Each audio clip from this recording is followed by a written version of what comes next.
Bonjour, aujourd'hui on se lève tôt puisque nous nous rendons au marché aux poissons. Donc c'est un marché professionnel mais accessible aux touristes et aux particuliers.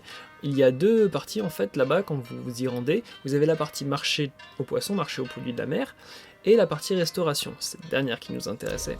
Après avoir pris des informations en amont, on s'est renseigné sur les restaurants qui étaient le plus recommandés, sachant que le plus recommandé, on n'a pas pu y aller puisque la file d'attente, la queue était déjà trop importante. Rien que pour celui dans lequel on est allé, notre second choix, on a attendu plus d'1 heure pour enfin être assis à table. En fait, les restaurants sont assez petits et n'ont pas beaucoup de couverts.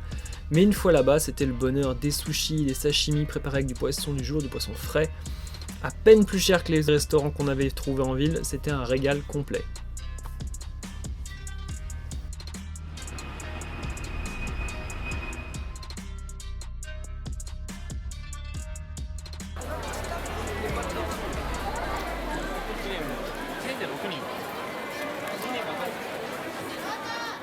On poursuit notre balade avec le quartier de Harajuku. Harajuku, c'est le quartier de la mode. Alors vous avez la mode traditionnelle, vous avez aussi des magasins de cosplay, les déguisements de personnages fictifs, vous avez la streetwear, c'est vraiment un quartier artistique au sens large, vous avez des musées également.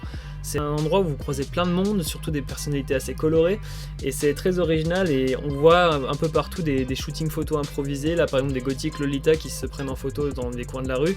C'est vraiment très cosmopolite et très diversifié.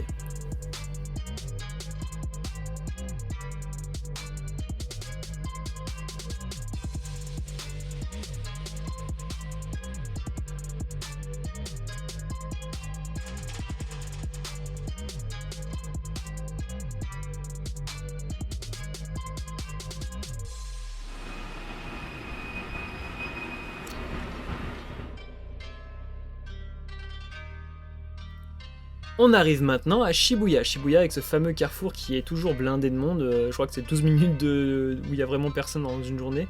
C'est un truc de dingue. C'est un quartier très vivant avec notamment pas mal de magasins de fringues aussi, pas mal de magasins d'électronique. Un Disney Store vraiment tout droit sorti de Disneyland, le décor extérieur, intérieur mêlé avec les rayons et toujours ce souci de la présentation genre, très très soigné. C'est un exemple typique de quartier commercial japonais.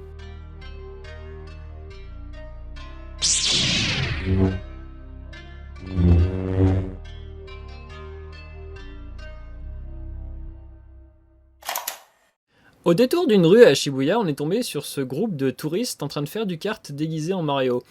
Et après quelques recherches sur internet, on s'est rendu compte qu'on pouvait nous aussi y accéder puisqu'il suffisait juste d'avoir un permis de conduire international. Donc vous nous connaissez. Hein.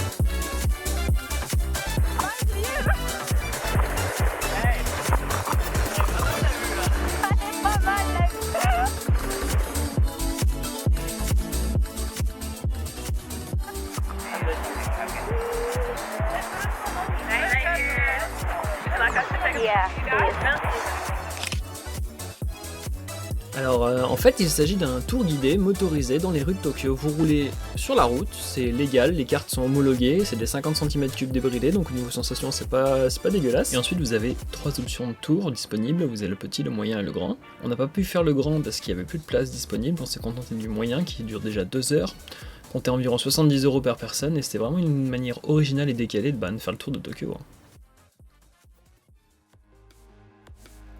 Pour se remettre de toutes ces émotions, rien ne vaut une bonne bière, donc la veille on avait testé les bars typiques traditionnels de Tokyo.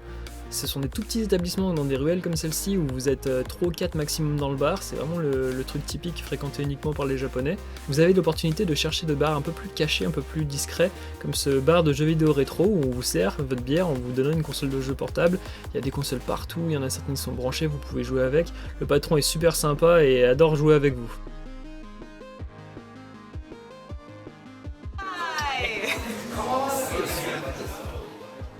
Et voilà, j'espère que cette vidéo vous a plu, on se retrouve bientôt pour la prochaine, n'hésitez pas toujours à me dire dans les commentaires si ça vous plaît.